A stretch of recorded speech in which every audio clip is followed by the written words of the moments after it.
Hey guys, what's going on? Teh Ninija here, and welcome to my summoning guide. I recently finished my exams and decided what better way to come back than with a guide.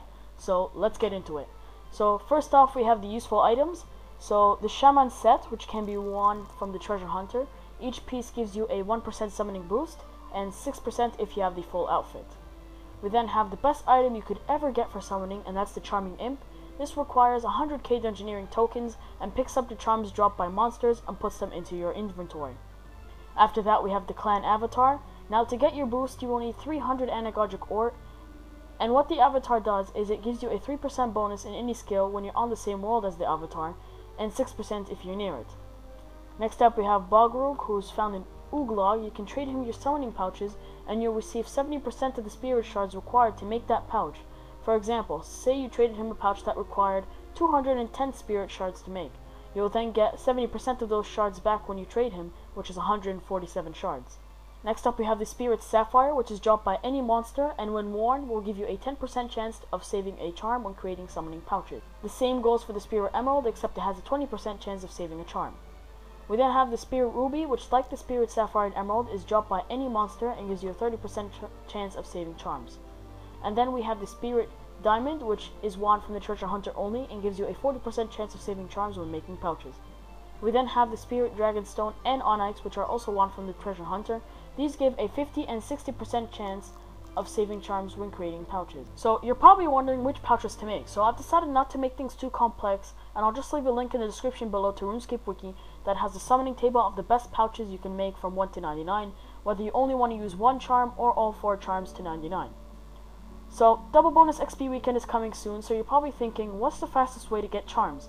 Well, that's what I'm about to cover now, and we'll start off with the gold charms.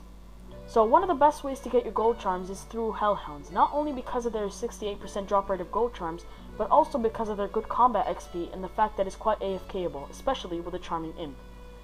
Hellhounds can be found in Taverley Dungeon or in Crudel's Dungeon, but Hellhounds are not the only good way to go for gold charms. There's also the Ice Giants, which have a 45% drop rate, the Ogress Champions, which have a 79% drop rate, the Giant Rock Crabs, which have a 79% drop rate as well, and the Fire Giants with a 55% drop rate of gold charms.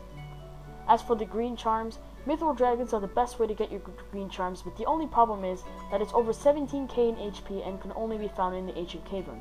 Now, they have a 49% drop rate of green charms, which is some people might make these worthwhile, but for lower combat levels, the other 4 ways to get your green charms are through the Steel Dragons, which have a 35% drop rate of green charms, the Blood Veils, which have a 30% drop rate of green charms, the Cave Bugs, which have a 36% drop rate, and the Living Rock Striker, which have a 30% drop rate of green charms.